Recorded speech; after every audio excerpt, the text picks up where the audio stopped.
So welcome everyone. And आज का जो सेशन है, जैसा आप समझ रहे हैं, एक्टिव लाइफ नाम का एक प्रोडक्ट है हमारे पास जिसको हम एक्टिव लाइफ ड्रॉप कहते हैं। उसके बारे में मैं बात करूंगा, बट उसके साथ एक चीज जुड़ी हुई है और वो चीज है नॉन स्टॉप यू। आप नॉन स्टॉप कैसे हो सकते हैं, उसके रिलेटेड वो प्रोडक्ट है। और वो किस तरीके से नॉन स्टॉप हो सकते हैं, किस तरीके से वो प्रोडक्ट है, इस पे आज हम चर्चा करेंगे। और कैसे रखें अपने को सारा दिन एक्टिव और एनर्जेटिक। सारा दिन का मतलब होता है आपका वेकिंग टाइम।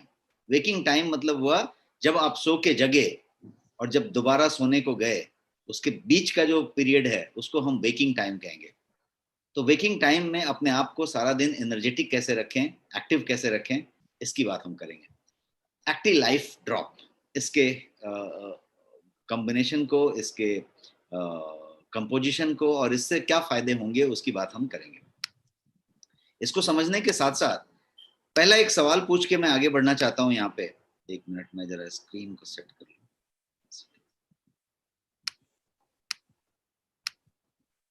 यस, पहले हम बात करते हैं एक सवाल यहाँ पे पूछ के कि यदि आपकी नॉन स्टॉप यू की बात की जाए कि आप जो है अनवरत रहें और एकदम नॉन स्टॉप रहें, आपको कोई रुकावट नहीं आए, आपको किसी तरीके का ऑब्स्टिकल नहीं आए नॉन स्टॉप यू होने के लिए, आपको एक्चुअली क्या स्टॉप करता है? What stops you? आप अपना आंसर टाइप कर सकते हैं, मैंने चैट आपका खोल के रखा है। क्या आपको लगता है कि आपको स्टॉप कर सकता है? आप जब बढ़ते रहते हैं तो आपको एक्चुअली क्या स्टॉप कर सकता है? कोई ऐसी चीज जो आपको नॉन स्टॉप यू नहीं बनने देता है? सुस्ती, थकान, laziness, very close answers and बहुत बहुत बढ़िया आंसर्स है ये सारा। इसकी बात हम कर रहे हैं, बट इन सब के कारण की तरफ मैं जाना चाहता हूं। और इसका कारण क्या है? ये जितनी भी बातें आप कर रहे हैं, एनर्जी लेवल, हेल्थ इश्यू, सुस्ती, थकान, ये सारी बातें, इन सब चीजों का एक चीज से कनेक्शन है और वो एक चीज है आपकी उम्र, एज। एज जो आपका है वो जैसे जैसे बढ़ता जाता है वैसे वैसे ये सारी चीजें बढ़ती जाती है। एक छोटे बच्चे को देंगे तो उसके अंदर पूरी एनर्जी होती है। आप समझ नहीं पाते कि वो इतनी एनर्जी उसके पास आ कहां से रही है। वो कूद रहा है तो कूद ही रहा है, दौड़ रहा है तो दौड़ ही रहा है, वो एकदम एक्टिव है। उससे थोड़ा बड़ा, उससे थोड़ा बड़ा, उससे थोड़ा बड़ा। अब जो है वो जो एनर्जी लेवल आपकी है वो जो कम होती जा रही है, वो किसी डिजीज की वजह से हो रही है, किसी डिस्कम्फर्ट की वजह से हो रही है, किसी तकलीफ की वजह से हो रही है, तनाव की वजह से हो रही है, बहुत सारी वजहों से हो रही है जिसको हम आगे थोड़ा और एनालाइज करके समझेंगे। अभी इस स्लाइड पे हम इतना समझ के चलें कि आपका उम्र जो है वो एक ऐसा चीज है जो आपके नॉन स्टॉप यू में बाधा है। जितनी एनर्जी आपके पास 10 साल पहले थी और अभी में फर्क है, और 10 साल के बाद उसमें भी फर्क आ जाएगा। तो ये फर्क जो आने वाली चीज है वो जो है आपको जो रोक रहा है उसका नाम है उम्र। और यहाँ पे मैंने आपके सामने एक तस्वीर रखी है जिसमें हैंड्स को देख के आप उम्र का अंदाजा लगा सकते हैं और समझ सकते हैं कि एक जो है एकदम एजेड है और एक जो है थोड़ा कम एज से आता चला गया है। तो जैसे जैसे हमारी उम्र बढ़ती जाती है, जैसे जैसे हम उम्र के मामले में प्रोग्रेस करते चले जाते हैं, वैसे वैसे हमारे बॉडी में, हमारे शरीर में चेंजेस आते चले जाते हैं, कंटिन्यूअस चेंज आते चले जाते हैं। और ये चेंज जो है हमारी बॉडी के सेल्स को बदलता है, कोशिकाओं में चेंज आती है, बॉडी के ऑर्गन्स में चेंज आती है, बॉडी के सिस्टम में चेंज आती है, जिस तरीके से हम मेटाबॉलिज्म करते हैं उसमें चेंज आती है, मेटाबॉलिक एक्टिविटी जो होता है, मेटाबॉलिज्म का जो रेट होता है उसमें कमी आती है। और ये सब कमी आती चली जाती है। और जब ये आती है तो ये हमारा हाथ इस तरीके से होते जाता है। हाथ ही नहीं, हमारा चेहरा, हमारा व्यवहार, हमारा तरीका, हमारा एनर्जी लेवल, हमारा रिस्पॉन्ड करने का तरीका, हमारे जोश में कमी, हमारे तरीके में कमी, ये सारा कुछ अपने आप सेट होता चला जाता है। मुद्दा एक जगह से शुरू होता है, वो है उम्र का, और उम्र से बातें होती है। अब एक और चीज पे हम चर्चा करेंगे कि ये उम्र जो होती है वो कुछ लोगों की बहुत जल्दी बढ़ जाती है, कुछ लोगों की देर से बढ़ती है। कुछ लोग ऐसे होते हैं जो बहुत ज्यादा उम्र के हैं फिर भी एकदम जवान की तरह बिहेव करते हैं। उनका नजरिया, उनका तरीका, उनका एक्शन, उनका पूरा का पूरा एक्टिविटी, सब कुछ किसी युवा से भी काफी ज्यादा एक्टिव होता है।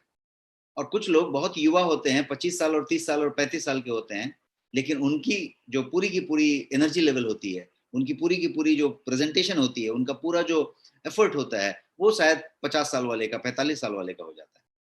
तो ये क्या हो रहा है, ये उम्र तो सेम रही, लेकिन उम्र में भी पहले ही आप ज्यादा उम्र के हो गए। आपकी बॉडी एज, आपकी जो कैलेंडर एज है, उससे ज्यादा हो गई और आप फिर हो गए। अब ये हो सकता है कि आप बीमार हो गए, हो सकता है कि आपके ऑर्गन में कोई तकलीफ हो सकता है आपको ओबेसिटी हो गई, आपको ओवरवेट हो गए, तो ऑर्गन जो है बहुत ज्यादा काम कर रहा है। हो सकता है किसी को डायबिटीज हो गया, किसी को कुछ और हो गया। तो क्या हो गया, ऑर्गन्स जो है ज्यादा पुराने होते चले गए, ज्यादा थकते चले गए, तो वो एनर्जी, वो स्टेमिना, वो एनर्जी लेवल, वो सब चीजें धीरे धीरे धीरे धीरे चेंज हो गई। तो ये जो वही मैंने बताया कि कोशिकाओं में चेंज होगा, बॉडी के सेल्स में चेंज होगा, ऑर्गन्स में चेंज होगा, बॉडी के सिस्टम के अंदर चेंज होगा, बॉडी का व्यवहार करने के तरीके में चेंज, ये सारा कुछ आपके उम्र के हिसाब से होगा। बट इसमें एक पॉइंट जो समझने वाली है, जिसको आगे के स्लाइड में हम इस्तेमाल करने वाले हैं, वो ये पॉइंट कि आपकी उम्र जितनी है उससे ज्यादा भी हो सकती है एक्चुअल में, और उससे कम भी हो सकती है, डिपेंडिंग ऑन आप कितना मेंटेन है और आप कैसे चल रहे हैं। अब इस मेंटेन की बात करें तो एक पॉइंट आती है oxidative stress. Excess oxidative stress की बात यदि की जाए तो वो डायरेक्टली कनेक्टेड है, डायरेक्टली एसोसिएटेड है आपके सारे के सारे ऑलमोस्ट ऑल डिसऑर्डर्स की बात आप कर लें जो रिलेटेड टू एज है, उससे एक चीज कनेक्टेड है और उसका नाम है ऑक्सीडेसिव स्ट्रेस। आपकी उम्र यदि बढ़ रही है, उम्र बढ़ने के सिम्टम्स आ रहे हैं, तो एक ही चीज हो रही है, ऑक्सीडेसिव स्ट्रेस हो रहा है। और ऑक्सीडेसिव स्ट्रेस के लिए आपको मैंने एक नॉर्मल सेल दिखाया है, और बाद में जो लास्ट वाला है वो जो है ऑक्सीडेसिव स्ट्रेस हुआ हुआ सेल है। तो ये पूरा का पूरा कोशिका में ये तरीके का डैमेज होगा, इस तरीके की सिचुएशन होगी। अब बात करते हैं नॉर्मल एजिंग की, और ये डैमेज को पहले थोड़ा और समझते हैं और नॉर्मल एजिंग को इसके साथ मिला के समझते हैं। नॉर्मल एजिंग कैसे होगी? नॉर्मल एजिंग का मतलब हुआ कि हर एक आदमी जो जन्मा है उसको इस दुनिया से जाना है, उसकी उम्र पूरी होनी है, तो नॉर्मल एजिंग तो होनी है। आदमी का जब उम्र 60 साल हो जाएगा तो उसकी डिफरेंट सिचुएशन होगी, 80 हो जाएगा डिफरेंट सिचुएशन होगी, 90 हो जाएगा डिफरेंट सिचुएशन होगी। आदमी जब 20 साल का होगा तो डिफरेंट होगा, 35 साल का होगा तो डिफरेंट होगा, ये चलता जाएगा। यहाँ पे मैंने किस तरीके से कोशिकाओं का एजिंग होता है, न्यू सेल फॉर्मेशन और जो डिस्ट्रक्शन ऑफ डेड सेल है, उसको मैंने ग्राफ के जरिए आपको दिखाने की कोशिश की है। क्योंकि कोशिकाएं बन रही हैं लगातार, नए कोशिकाओं का निर्माण हो रहा है, और पुरानी कोशिकाएं, डेड कोशिकाएं डेड होती जा रही हैं। तो क्या हो रहा है, निर्माण हो रहा है और अंत भी हो रहा है, उसका विनाश भी हो रहा है, खत्म भी हो रहा है। तो इसकी बात यदि की जाए तो कुछ बन रहे हैं और कुछ बिगड़ते जा रहे हैं। कितने? लाखों की संख्या में। क्योंकि आपके कोशिकाओं की जो संख्या है, वो कोशिकाओं की संख्या ट्रिलियंस में है, मिलियंस नहीं है, ट्रिलियंस है। असंख्य कोशिकाएं हैं, और जब मिलियंस कोशिकाएं हैं, ट्रिलियंस कोशिकाएं हैं, तो हर एक सेकंड में कुछ हजार कोशिकाएं नई बन रही हैं और कुछ विघटित हो रही हैं, खत्म हो जा रही हैं, डेड हो जा रही हैं। ये प्रोसेस कंटिन्यूअस चालू है। जब हम बात कर रहे हैं तो ये प्रोसेस चालू है। हर फ्रैक्शन ऑफ सेकंड में नई कोशिकाएं बन रही हैं, पुरानी मर रही हैं, बन रही हैं, पुरानी मर रही हैं। अब मुद्दा इस बात का है कि कितनी बन रही हैं और कितनी मर रही हैं। बनने की संख्या ज्यादा है कि मरने की संख्या ज्यादा है? यदि बनने की संख्या ज्यादा है तो आप युवा होते जा रहे हैं, आप बढ़ रहे हैं, उम्र को अचीव करते जा रहे हैं। और यदि ये बिघटने की संख्या ज्यादा हो गई और बनने की संख्या कम हो गई, तो क्या हुआ, आप एजिंग में चले गए। अब आपकी उम्र ढलनी शुरू हो गई। तो आप चढ़ान पे थे और अब आप ढलान पे आ गए। तो बनने की संख्या और विघटित होने की संख्या, तो बनती कितनी है और विघटित कितनी होती है, ये एक बात हो गई। अब इसको यदि हम, आप मेरे नीचे के कुछ फिगर्स पे ध्यान दें, तो मैंने वहां पे एक फिगर आपके लिए रखा है कि 2:1। आपकी उम्र जब 25 साल तक है, तो 25 साल, ये मैं नॉर्मल बता रहा हूं, हो सकता है कि अब नॉर्मल भी हो सकता है कि 25 साल की उम्र, कम उम्र का भी रेशियो चेंज हो गया हो, बिकॉज उसकी लाइफस्टाइल, बिकॉज उसका खाने का तरीका, बिकॉज उसका जीने का तरीका, बिकॉज उसकी बीमारियां, व्हाटएवर। बट मैं एक नॉर्मल कंडीशन में बात कर रहा हूं कि नॉर्मल सिचुएशन होगा तो क्या होगा। नॉर्मल सिचुएशन होगा तो 2:1 का रेशियो होगा। पहला वाला फिगर पढ़िए, जिसमें आपकी उम्र यदि 25 साल तक है तो 25 साल तक ये रेशियो 2:1 रहेगा। 2:1 का मतलब क्या हुआ कि आपका जो है निर्माण जो है 2 हो रहा है, और विघटित जो हो रहा है वो 1 हो रहा है। आपका चढ़ान पे है, आप जो है और युवा होते जा रहे हैं। लेकिन 25 से ऊपर आप गए तो 25 से 40 के बीच में 25 to 40 ईयर्स ऑफ एज, ये माना गया है कि आप दूसरे वाले रेशियो में आ जाते हैं 1:1। मतलब एक जो है निर्माण है और एक ही विघटित भी हो रहा है, मतलब जितना बन रहा है उतना ही विघटित हो रहा है। और जब आप 40 से ऊपर बढ़ते हैं, इसीलिए 40 के ईयर को, 40 साल की उम्र को बहुत क्रिटिकल कहा जाता है, क्योंकि उसके बाद आपको आपका बहुत ज्यादा ध्यान रखना है, बहुत ज्यादा ध्यान रखना है। आप 40 क्रॉस कर गए, आप देखिएगा 40 जैसे ही आप क्रॉस करते हैं आपको इनवेरिएबली चश्मा लगाने की जरूरत पड़ती है, रीडिंग ग्लास लगाने की जरूरत पड़ती है। किसी को 38 में पड़ जाएगी, किसी को 42 43 में पड़ जाएगी, लेकिन चश्मे की जरूरत पड़ेगी, रीडिंग ग्लास लगेगा। क्या हो रहा है, आप उस 40 के आसपास आ गए हैं।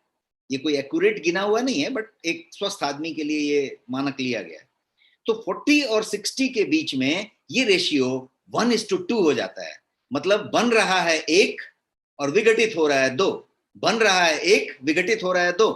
इसका मतलब क्या हुआ, यदि अच्छे से हिंदी में बात करें इसको, तो आमदनी अठन्नी, खर्चा रुपया। सही है? टाइप यस यदि आपको सही लग रहा है ये। तो यदि आप इसकी बात करें कि आपका बन रहा है एक कोशिकाएं और विघटित हो रही हैं दो, 40 से 60 के बीच में आप आ गए हैं, तो क्या हो रहा है एक्चुअली, आमदनी अठन्नी हो रही है, खर्चा रुपया हो रहा है। कितना दिन चलने वाला है? इसका मतलब ये हुआ कि अब आप ढलान पे आ गए, अब नीचे जा रहे हैं, अब एज धीरे धीरे धीरे धीरे गिर रही है। और ये जो है नॉर्मल प्रोसीजर है, this is what is the life. इसी तरीके से एजिंग होगा। लेकिन एक शब्द है जिसका नाम है हेल्दी एजिंग। हम स्वस्थ तरीके से एजिंग हो रहे हैं क्या? जब होना चाहिए तब हो रहे हैं क्या, कि पहले ही हो रहे हैं? समय से पहले एजिंग हो रहे हैं कि समय के साथ एजिंग हो रहे हैं? हर आदमी 60 साल का होगा तो 60 साल का लगेगा, 80 साल का होगा तो 80 साल का लगेगा। और यदि 80 में 80 का लगेगा, 60 में 60 का लगेगा, तो 100 साल जिएगा, 120 साल जिएगा। लेकिन यदि वो 60 में ही 80 का दिखने लगे, 45 में ही वो 60 का दिखने लगे, तो 60 में ही खत्म हो जाएगा, 65 में ही खत्म हो जाएगा, 70 में ही खत्म हो जाएगा। एक्सीडेंट और कोई और तरह का डेथ अलग बात होगी, बट एक नॉर्मल जिंदगी की बात की जाए और नॉर्मल एजिंग की बात की जाए तो ये रेशियो है। अब यदि बियॉन्ड 60 जाए तो 1:3 माना गया है। मतलब बनेगा एक और विघटित होएगा तीन, 3 गुना विघटित होएगा, 1 गुना बनेगा।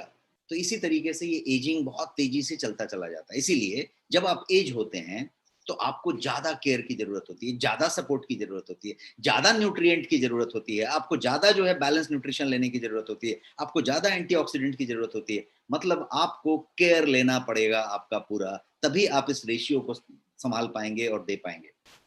As we advance in terms of age, हमारा क्या होता है, ये डेड सेल का रेशियो जो है ग्रेजुअली कम होता चला जाता है। वो आपको हमारे रेशियो से यहाँ पे दिखाई पड़ रहा है। और ये बाद में जाके 1:4, 1:5 भी हो जाता है 90 की उम्र में जाके, उसके उम्र में जाके। बट आपको जान के ताजुब होगा कि आज के समय में, इस फास्ट फॉरवर्ड लाइफ में, इस भौतिक जिंदगी में, ये जो पूरा मॉडर्न लाइफ हम जी रहे हैं, मॉडर्न आहार खा रहे हैं, बड़े स्टाइल में फैशन वाली जिंदगी जी रहे हैं, इसमें ऐसी सिचुएशन है कि बहुत लोगों की 40 ईयर्स और 35 ईयर्स के एज में 1:3 का सिचुएशन हो चुका है। बन रहा है एक, बिगड़ रहा है तीन, इतनी कहानी हो चुकी है। तो उस चीजों को हम समझेंगे और उसके बाद जाएंगे। तो ये जो पूरा का पूरा प्रोसेस मैंने आपको बताया, ये प्रोसेस है नेचुरल एजिंग प्रोसेस। इसको कहेंगे नेचुरल एजिंग प्रोसेस। बट आज की इस मॉडर्न टाइम की जो बात मैं कह रहा हूं, इसमें due to mental stress, physical stress, आपका पूरा स्ट्रेसफुल कंडीशन ही, आप जो कुछ भी करें स्ट्रेस ही स्ट्रेस है। मेंटली स्ट्रेस्ड हैं, फिजिकली स्ट्रेस्ड हैं, इमोशनली स्ट्रेस्ड हैं, रिश्ते में स्ट्रेस है, सिचुएशन में स्ट्रेस है, वातावरण में स्ट्रेस फैला हुआ है, कोविड है, वातावरण में फैला हुआ बीमारी है, लॉकडाउन है, लॉकडाउन ओपन हो रहा है, ये हो रहा है, वो हो रहा है, आपकी फैक्ट्री नहीं चल रही है, आपकी कंपनी नहीं चल रही है, आपका नौकरी नहीं चल रहा है, आपका बिजनेस नहीं चल रहा है, बहुत सारे इश्यूज हैं। इन इश्यूज के बीच में आपको स्ट्रेस होना स्वाभाविक है, और वो स्ट्रेस एक जगह पे आ रहा है। और ये रेशियो, ये जो न्यू सेल का और डेड सेल का है, ये जो है अल्टर होता चला जा रहा है। ये जहां पे 1:1 होना चाहिए था, वहां पे 1:2 हो गया। जहां पे 1:2 होना चाहिए था जिस उम्र में, वहां पे 1:4 हो गया, 1:3 हो गया। ये अल्टर होता चला जाता है।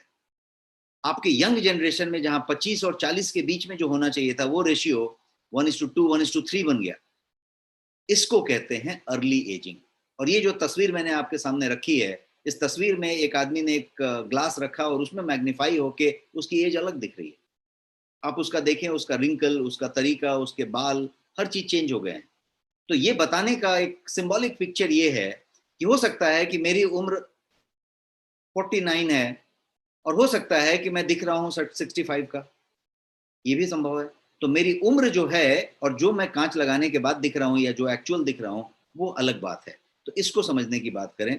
और ये जो मैं इमेज दिखा रहा हूँ, ये जो आप पिक्चर देख रहे हैं, ये पिक्चर सिर्फ चेहरे का नहीं है। आप सिर्फ चेहरे का, स्किन का लेके मत चलिए, बाल सफेद हो गए, चेहरा झुर्री पड़ गया या कोई एजिंग दिख रहा है, ये चेहरे से सिर्फ कनेक्टेड नहीं है। चेहरा तो एक माध्यम है बताने के लिए कैसा हो रहा है। जो कुछ हो रहा है वो अंदर हो रहा है। It is beyond your skin, beyond your hair, beyond your सब कुछ, ये वैसा हो रहा है। तो ये जो पर्टिकुलर चीज है, ये अर्ली एज आपके इम्यूनिटी सिस्टम को वीक करेगा। इसीलिए देखिए, कोविड बच्चों को अटैक नहीं कर रहा है, एजिड को कर रहा है। जब उससे ज्यादा पावरफुल आया तब बच्चे को अटैक कर पाया और कर पाएगा, ऐसा बोला जा रहा है। तो कहने का मतलब कि बच्चे की immunity given situation any time ज्यादा होगी। क्यों? क्योंकि उसकी इम्यूनिटी ज्यादा है।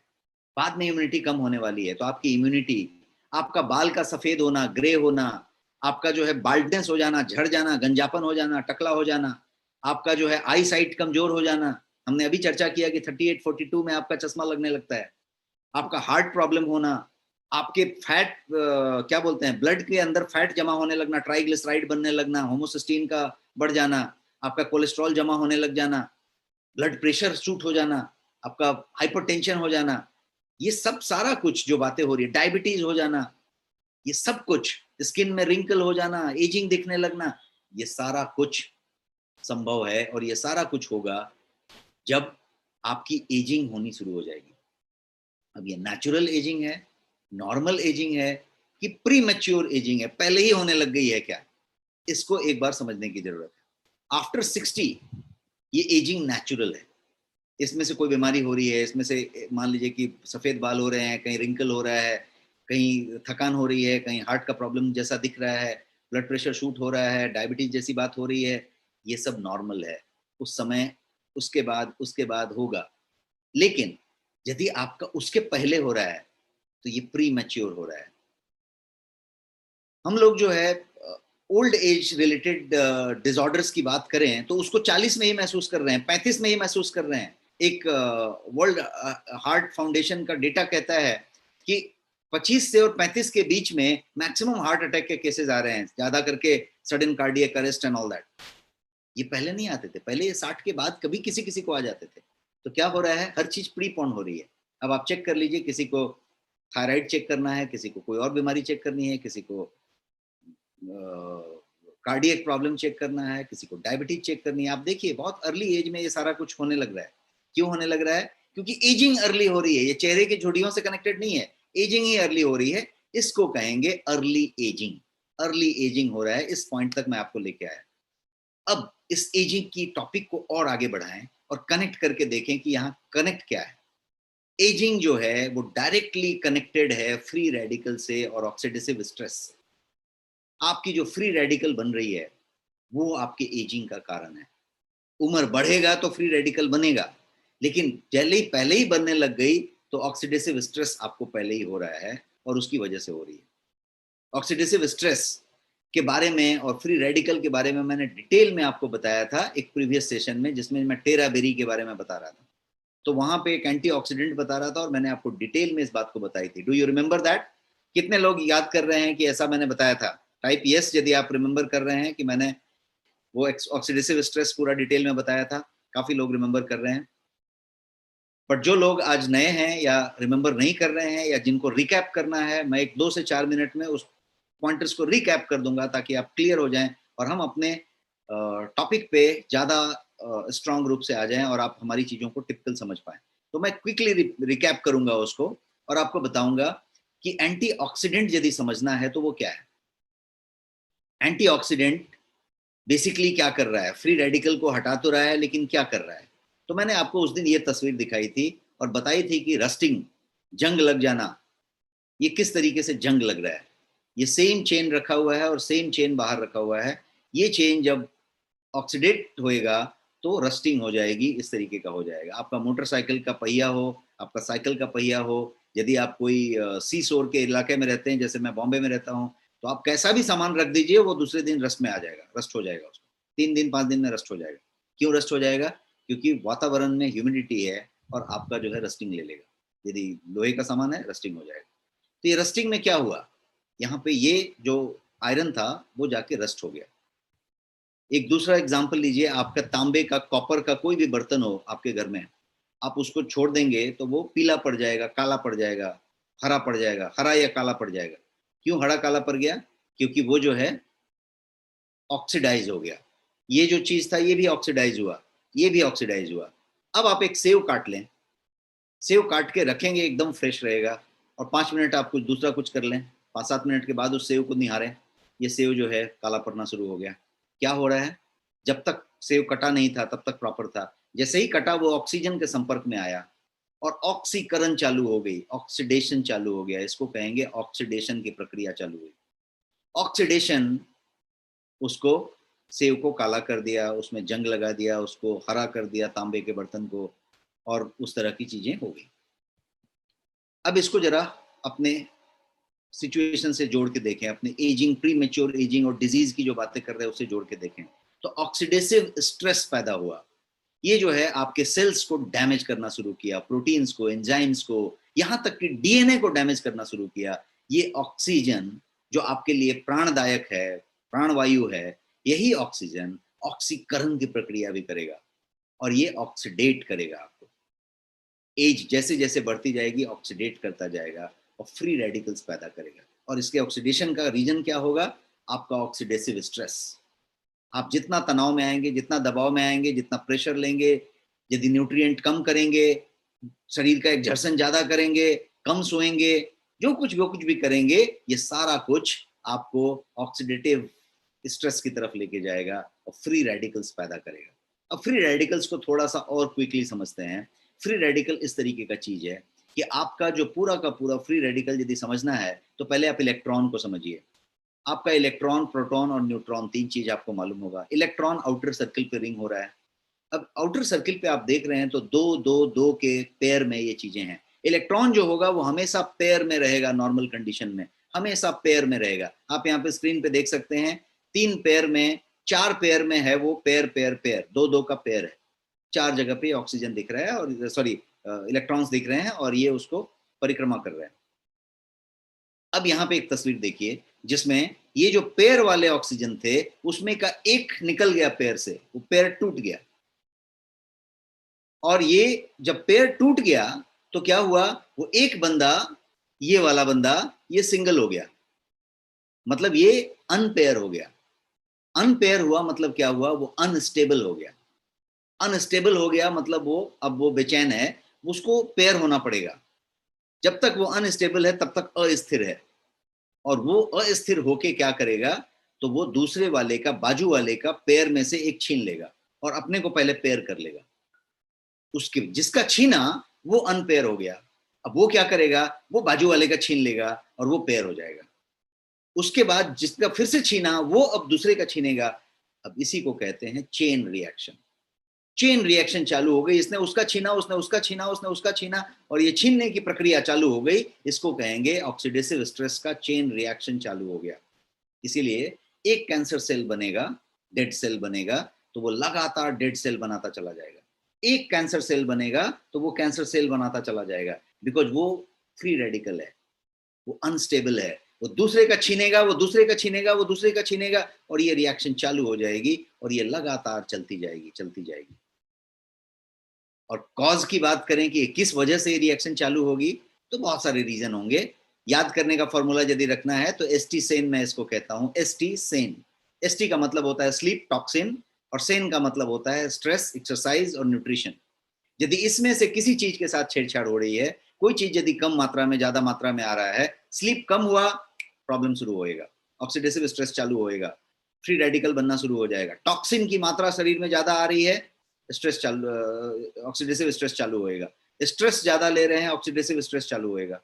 एक्सरसाइज कम हो रहा है, सेडेंटरी लाइफस्टाइल हो गई है, आराम तलबी वाली जिंदगी हो गई है, मेहनत नहीं हो रहा है, तो चालू होएगा।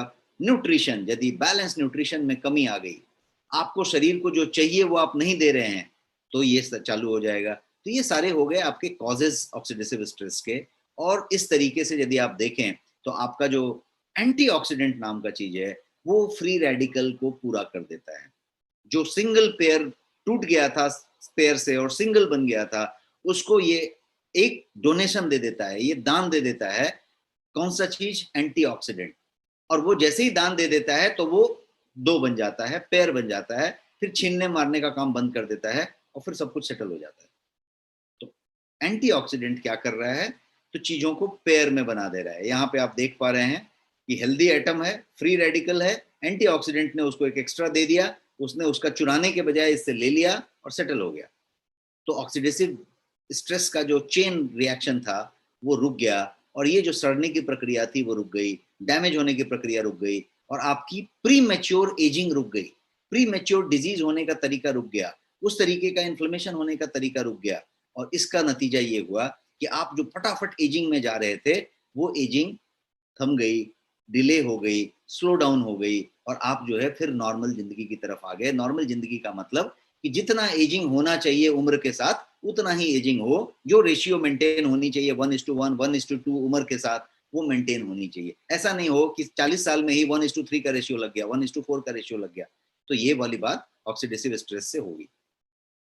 अब फ्री रेडिकल्स बन कैसे रहा है, उसके फॉर्मेशन को यदि आप समझेंगे तो मेटाबॉलिज्म आपके शरीर में एक प्रक्रिया है जो हो रही है, जिसको सेल्यूलर रिएक्शन आप कह सकते हैं। मेटाबॉलिज्म क्या करेगा? मेटाबॉलिज्म हीट जनरेट करेगा, मतलब एनर्जी पैदा करेगा। हीट जनरेट करेगा मतलब एनर्जी बनाएगा। और जब ये हीट जनरेट करेगा तो ये अनपेयर्ड इलेक्ट्रॉन भी बनेंगे इसमें से, और वो जो है हीट से ही बनते हैं। वो एनर्जी जब जनरेट होगा तो बनेंगे, और इसी को फ्री रेडिकल कहते हैं। और यही हमने पिछले स्लाइड्स में समझा।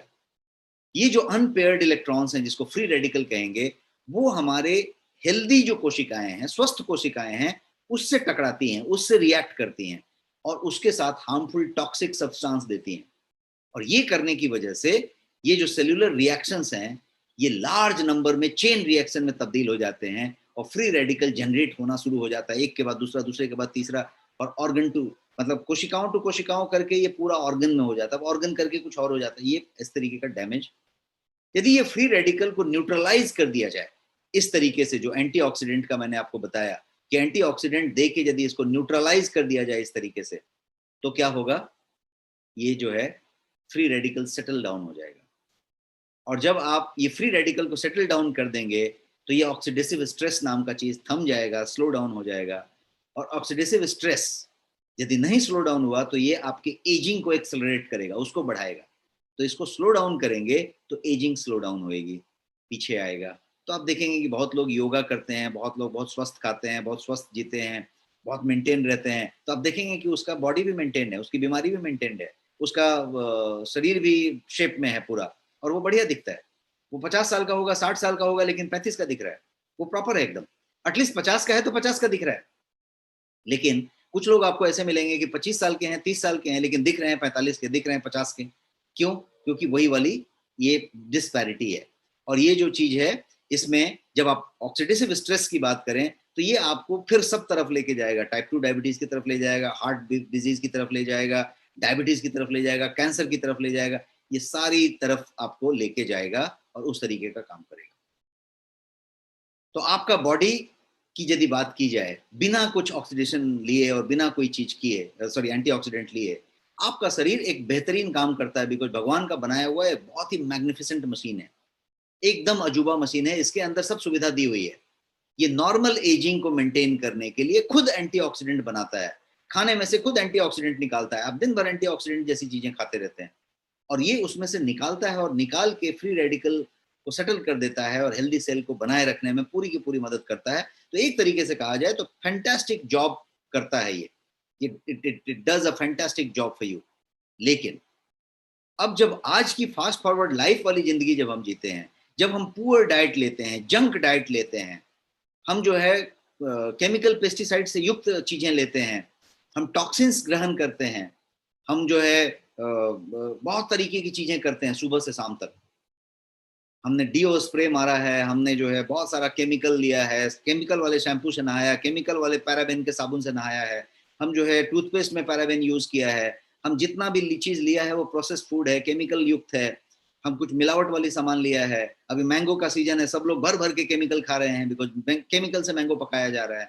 तो ये सारा सारा कुछ जो हम कर रहे हैं वो हम लेते चले जा रहे हैं, टॉक्सिक टॉक्सिक टॉक्सिक लेते चले जा रहे हैं। और जितना न्यूट्रिशन हमारे शरीर को चाहिए वो न्यूट्रिशन हम ले नहीं रहे। हम जो है जंक फूड ले रहे हैं, फास्ट फूड ले रहे हैं, डिलीशियस फूड ले रहे हैं, टेस्टी फूड ले रहे हैं, कलर डाल के फूड ले रहे हैं, प्रोसेस्ड फूड ले रहे हैं, ये सारा कुछ हम कर रहे हैं। सो रहे हैं कम, नेटफ्लिक्स देख रहे हैं, बिजनेस कर रहे हैं, बहुत सारे शौक पूरा कर रहे हैं, हम बहुत सारा कुछ कर रहे हैं। तो हम एक्चुअली क्या कर रहे हैं, हम अपने ऑक्सीडेटिव स्ट्रेस को बढ़ा रहे हैं और हम अपने फ्री रेडिकल्स के निर्माण को ज्यादा कर रहे हैं और हम अपने रेशियो को चेंज कर रहे हैं। 1:1 को 1:2 कर रहे हैं, 1:3 कर रहे हैं, हम उसको बढ़ाते जा रहे हैं। तो ये जो चीज है, और बहुत सारा चीज है, जैसे मान लीजिए कोई सिगरेट स्मोक कर रहा है, पोल्यूशन ले रहा है, शौक से तो नहीं ले रहा है, सिगरेट स्मोकिंग शौक से कर रहा है लेकिन पोल्यूशन शौक से तो नहीं ले रहा है। ईएमआर का रेडिएशन, इलेक्ट्रोमैग्नेटिक रेडिएशन, मैं लैपटॉप पे बैठा हूँ, इलेक्ट्रोमैग्नेटिक रेडिएशन मिल रही है, फोन बात कर रहा हूँ, इलेक्ट्रोमैग्नेटिक रेडिएशन है, फोन आपके आजू बाजू में ही है, घर में वाईफाई चल रहा है, आप माइक्रोवेव ओवन के सामने किचन में काम कर रहे हैं, आप जो कुछ भी कर रहे हैं, आप टीवी देख रहे हैं, लगातार हर जगह पे रेडिएशन आ रही है, माइक्रो रेडिएशन आपको मिल रही है, इलेक्ट्रोमैग्नेटिक कह सकते हैं आप। तो ये जो सारा कुछ आपको मिल रहा है ये भी आपको ऑक्सीडेटिव स्ट्रेस की तरफ ले जा रहा है। आप बहुत तरह की दवाइयां खा रहे हैं, आप बहुत तरीके के इलाज कर रहे हैं, बहुत तरीके की दवाई खुद की मर्जी से खा रहे हैं, तो ये सारा कुछ आपको ऑक्सीडेटिव स्ट्रेस की तरफ ले जा रहा है और ये प्रॉब्लम की तरफ बढ़ रहे हैं। तो ये सारा कुछ आपको एंटी ऑक्सीडेंट की जरूरत की तरफ लेके जाता है। तो सिर्फ एंटीऑक्सीडेंट नहीं, आपको सुपर एंटीऑक्सीडेंट की जरूरत है। यही कारण है कि आपको सुपर एंटीऑक्सीडेंट की जरूरत पड़ेगी। एक और कारण है कि आज की इस लाइफ में, चाहे वो होम मेकर हाउसवाइफ हो या कोई कामकाजी महिला हो, ऑफिस जाने वाली, बिजनेस करने वाली महिला हो, आप यदि वर्क फ्रॉम होम हो या आप ऑफिस जाके काम करते हो, आप बिजनेस करते हो या नौकरी करते हो, आप जो कोई भी हैं, आप स्टूडेंट हैं, जो कोई भी हैं, इस तरीके के सिचुएशन में जहां पे करना बहुत कुछ है, टू डू लिस्ट बहुत लंबी है और समय बहुत कम है, समय बहुत कम है, करना बहुत ज्यादा है, भाग दौड़ वाली जिंदगी है और आप उसी में लगे पड़े हैं। लगे पड़े हैं तो क्या हो रहा है, एक तो खाने का सिचुएशन नहीं है, रेस्ट का सिचुएशन नहीं है, दूसरा तनाव बहुत ज्यादा है क्योंकि ये पूरा करना है, ये पूरा करना है, ये नहीं हुआ है, वो नहीं हुआ है, ये करना है, ये करना है। तो आप क्या कर रहे हो, आप अपने आप को ऑक्सीडेटिव स्ट्रेस में डाल रहे हैं, पुअर स्लीप, स्ट्रेस बढ़ा रहे हैं, अनहेल्दी डाइट ले रहे हैं। पैसा है, पैसा की वजह से खाना नहीं खाया ऐसा नहीं हुआ, खाना नहीं खाया बिकॉज समय नहीं है, खाना लेट से खाया क्योंकि काम में लगे हुए थे, खाना ज्यादा खा लिया इसलिए कि काम में लगे हुए थे, स्ट्रेस हो गया इसलिए खा लिया, स्ट्रेस कम हो गया इसलिए खा लिया, बिंज ईटिंग कर लिया, एसिडिटी हो गई, बहुत सारा कुछ हो गया। ये सब जो चीजें हो रही हैं इसका रीजन ये है कि हम जो है अपने आप को एक्चुअली शट डाउन नहीं कर पा रहे हैं। शट डाउन का मतलब आप समझ रहे हैं, शट डाउन नहीं कर पा रहे हैं मतलब बंद नहीं कर पा रहे, गाड़ी को रोक नहीं रहे। शट डाउन का मतलब मैं आपको बताता हूं, मैं इग्निशन की बात कर रहा हूं। आप जब मोटरसाइकिल में अपने चाबी डालते हैं, कार में जब चाबी डालते हैं, की डालते हैं, तो क्या करते हैं, उसको ऑन करते हैं। आपके पास यदि बटन स्टार्ट वाली कार है तो आप बटन जब दबाते हैं, स्टार्ट बटन, तो क्या करते हैं, आप इग्निशन ऑन करते हैं गाड़ी का और गाड़ी ग्रुप करके स्टार्ट हो जाता है। ये गाड़ी की इग्निशन ऑन हुई, आपकी भी इग्निशन ऑन होती है जब आप सुबह में, नींद खुलती है आपकी और आपकी आंख खुलती है, अलार्म बजता है, आंख खुलता है, या फिर आपका खुद से नींद खुलता है, आंख खुलता है। जैसे ही आंख खुला, इग्निशन ऑन हो गया। उस इग्निशन को ऑफ कब किया, क्या इग्निशन आप ऑफ करते हैं, टाइप करिए यदि आप इग्निशन को कभी ऑफ करते हैं तो। आप यदि, मैं ये मान लीजिए यहाँ से मैं पूना जा रहा हूँ या बॉम्बे से बड़ौदा जा रहा हूँ, कहीं जा रहा हूँ कार से, तो मैं क्या करूंगा, यहाँ से बॉम्बे से पूना जाते वक्त एक बार मैं मॉल पे कहीं रुक जाऊंगा बीच में। क्यों रुकूंगा, क्योंकि मैं कार के इग्निशन को ऑफ करना चाहता हूँ और 5-7 मिनट उसको ठंडा कर देना चाहता हूँ। मैं वहां पे कुछ ड्रिंक ले लूंगा या कोई स्नैक्स ले लूंगा या फिर वॉशरूम यूज कर लूंगा या वॉटेवर, थोड़ा देर रुक जाऊंगा 5-7 मिनट। लेकिन आप देखेंगे कि आप लॉन्ग जर्नी पे जब होते हैं तो आप गाड़ी को एक बार स्टॉप करते हैं क्योंकि गाड़ी हीट नहीं हो जाए, गाड़ी को एक बार इग्निशन को ऑफ कर देते हैं, चाबी बाहर निकाल लेते हैं। आप अपना चाबी कब बाहर निकालते हैं वो बताइए। क्या आप अपने इग्निशन को ऑफ करते हैं स्टार्ट होने के बाद? पहले के समय में 20 साल, 25 साल पहले, 30 साल पहले, 15 साल पहले ऐसा होता था कि मैं अपने पिताजी के ऑफिस की बात करूं तो उस समय ऐसा होता था कि ऑफिस का एक टाइम होता था 10 to 5, 10 to 6, 6 बजे जब सारी फाइल बंद करके उठ गए तो उठ गए। अब ऑफिस बंद हो गया। अभी ऑफिस भी बंद नहीं होता, आपका काम भी बंद नहीं होता, क्योंकि आपके पास ये है और आपके पास ये है, लैपटॉप है। तो आप लगातार ऑन हैं, आपने इग्निशन को ऑफ ही नहीं किया, कभी ऑफ नहीं किया, लगे हुए हैं, चल रहा है, नींद में भी चल रहा है। तो ये जो आप इग्निशन को स्विच ऑफ नहीं कर रहे, ये भी एक कारण है कि आप अपने आप को ऑक्सीडेटिव स्ट्रेस के लिए पूरी तरीके से तैयारी कर दिया है, और वो तैयारी एक से दूसरे से कनेक्ट होता चला जाता है। और ये चीज बहुत चीजों से कनेक्टेड है, केवल वर्क नहीं है। आज की डेट में आप देखेंगे तो बहुत सारे ऐसे लोग हैं जो नेटफ्लिक्स के लिए आधी रात तक जगे रहते हैं, 3 बजे सुबह तक जगे रहते हैं और वो नेटफ्लिक्स देखते रहते हैं। बहुत लोग यूट्यूब देखते रहते हैं, बहुत लोग मनोरंजन करते रहते हैं, बहुत लोग फालतू के व्हाट्सएप फॉरवर्डर्स को ही देखते रहते हैं। अब मान लीजिए आप 10 ग्रुप में हैं, 15 ग्रुप में हैं, तो 15 जगह पे 15 तरह के मैसेज आएंगे, हर जगह पे 10-20 वीडियो आएगी, हर वीडियो 2-5 मिनट की होगी। तो आपके लिए तो उतना काम ऑलरेडी है। 8 घंटे 10 घंटे का वर्क कर रहे थे, 8 घंटे का बिजनेस था, अभी 8 घंटे का कुछ और मिल गया है करने को, तो कर ही रहे हैं ना लगातार। आप सोच रहे हैं कि मैं मनोरंजन कर रहा हूं, आप सोच रहे हैं मैं आराम कर रहा हूं, आप एक्चुअली इग्निशन ऑन रखा है, इग्निशन ऑफ नहीं हुआ है, इग्निशन चालू है। क्या चीज सफर है? नींद सफर है, नींद नहीं हो रहा है। क्या सफर है? न्यूट्रिशन सफर है, क्योंकि न्यूट्रिशन पूरा नहीं हो रहा है।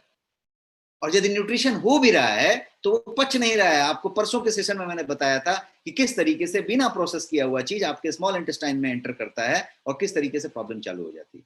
तो ये सारा कुछ अपनी जगह पे ये हो रहा है।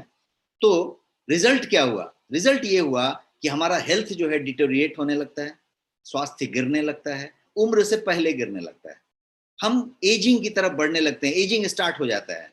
और वो जो है सारा एजिंग के सिम्टम्स आने लगते हैं, हमारा आउटपुट कम हो जाता है, हमारी स्टेमिना कम हो जाती है, हमारा परफॉर्मेंस कम हो जाता है, और हर जगह पे कम हो जाता है, वर्क में कम हो जाता है। दौड़ने जाइए, अपनी डेली एक्टिविटी कीजिए, सेक्स एक्टिविटी कीजिए, हर जगह पे आपका परफॉर्मेंस गोज डाउन, आपका स्टेमिना गोज डाउन, और वो चीज आप महसूस करने लगते हैं। तो बहुत लोग आपको ऐसे मिलेंगे, आप देखिए कभी मीटिंग में आपको मिलेंगे या कभी बात करते हुए मिलेंगे कि उनसे आप बात कर रहे हैं, आदमी बहुत बढ़िया दिख रहा है, एकदम प्रॉब्लम नहीं है, एकदम खाया पिया बढ़िया आदमी है, लेकिन आप देखेंगे बात करते करते वो धीरे से उसकी आंखें बंद हो जाएंगी। आप उसके अंदर के सिस्टम के बारे में सोचिए। आंखें अचानक धीरे धीरे बात करते करते बंद हो जाएगी, अचानक फिर वो खुल जाएगा, झटका लेके नहीं खुलेगा, बात करते करते आंखें बंद हो जाएगी। मतलब ऐसा है कि अंदर सिस्टम उस तरीके से डल होता जा रहा है, डल होता जा रहा है, सिस्टम वैसा हुआ है। ऐसे लोग आपको मिलते हैं टाइप यस, यदि आपको ऐसे लोग मिलते हैं जिससे आप बात करते रहते हैं, बात करते करते उसकी आंख धीरे से झपक लेती है, ऐसा होता है। यस, काफी लोग को ऐसे लोग मिलते हैं। तो तो ये जो पर्टिकुलर चीज है, ये आपका परफॉर्मेंस कम करते जा रहा है, आपका फोकस, आपका कंसंट्रेशन, आपका एकाग्रचित्ता, आपका ध्यान, जितना आप फोकस से चीजें करते थे वो कम होता जा रहा है, कम होता जा रहा है। तो यदि ये कम होएगा तो क्या होएगा, ये आप मुझे बताइए, ये मैं आपसे पूछना चाहता हूँ। यदि ये स्टेमिना कम होएगा, आपका परफॉर्मेंस कम होएगा, तो क्या होएगा? आप ज्यादा देर तक काम करेंगे, आपका वर्क आवर बढ़ जाएगा। प्लीज अंडरस्टैंड, साइंस समझिए, सिंपल सा साइंस है। यदि आपका परफॉर्मेंस लेवल कम होगा तो आपका वर्क आवर, काम करने के घंटे बढ़ जाएंगे।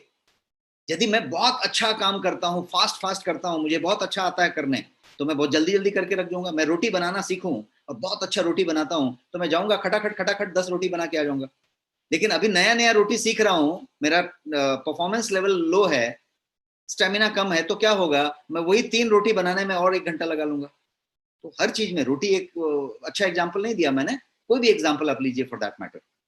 आप जब टाइप कर रहे हैं तो यदि आपका परफॉर्मेंस कम हो जाएगा तो आप देर तक टाइप करेंगे, और अदरवाइज 3 पेज टाइप करके फट से निकल जाएंगे। तो यदि ये परफॉर्मेंस की बात की जाए तो क्या होगा, आपका वर्क आवर बढ़ जाएगा। काम तो उतना लिया ही है, करना ही है, बिजनेस उतना है, नौकरी उतना है, बात उतनी है। अब आपका यदि वर्क आवर बढ़ जाएगा तो ये आप देखिए मैं क्या समझाना चाह रहा हूं, ये एक वीसीएस सर्कल है। आपका परफॉर्मेंस कम हुआ तो वर्क आवर बढ़ गया, वर्क आवर बढ़ा तो और ज्यादा काम कर रहे हैं, और ज्यादा काम कर रहे हैं तो और ज्यादा थक रहे हैं, और ज्यादा ऑक्सीडेटिव स्ट्रेस हो रहा है, और ज्यादा फ्री रेडिकल बन रहा है। तो ये जो फ्री रेडिकल बनने की जो प्रक्रिया थी, उसको सेटल डाउन करने के बजाय आप उसको और बढ़ाते जा रहे हैं, बढ़ाते जा रहे हैं। आप और मेहनत करते जा रहे हैं, आप और थकते जा रहे हैं, और ज्यादा मेहनत कर लिया, ज्यादा थक गए, ज्यादा ऑक्सीडेटिव स्ट्रेस हो गया, तो नींद फिर से ठीक से नहीं आएगी। नींद पूरा नहीं हुआ तो फिर से फ्रेश नहीं जगे। कितने लोग ऐसे हैं जो सुबह में जगते हैं और आंख खुलने के बाद आपको ऐसा लगता है कि थोड़ी देर और सोते हैं। वो क्या साइन दे रहा है, वो क्या हिंट कर रहा है? वो ये हिंट कर रहा है कि आपकी नींद पूरी नहीं हुई है, आपको और थोड़ा सोने की जरूरत है। और अब आप जबरदस्ती उठ गए तो बात अलग है। यदि आप उठे फ्रेश एंड एनर्जेटिक, तो इसका मतलब है कि आप उम्र के साथ चल रहे हैं। फ्रेश एंड एनर्जेटिक आप में से कितने लोग उठते हैं? टाइप करिए यस या नो, ईमानदारी से टाइप करिए, यस टाइप करिए या नो टाइप करिए। कितने लोग थके हुए उठते हैं? थके हुए का मतलब कि अलार्म को स्नूज कर देते हैं, अलार्म बजा उसको दबा देते हैं, बोलते हैं थोड़ी देर और यार, अभी एक थोड़ा देर और। क्या हो रहा है? आप जबरदस्ती जिंदगी जी रहे हैं, जबरदस्ती कुछ करने की कोशिश कर रहे हैं। और एक ऐसा है कि नींद खुली तो एकदम फ्रेश एंड एनर्जेटिक, जंप करके उठ जाने का मन किया और एकदम फ्रेश है।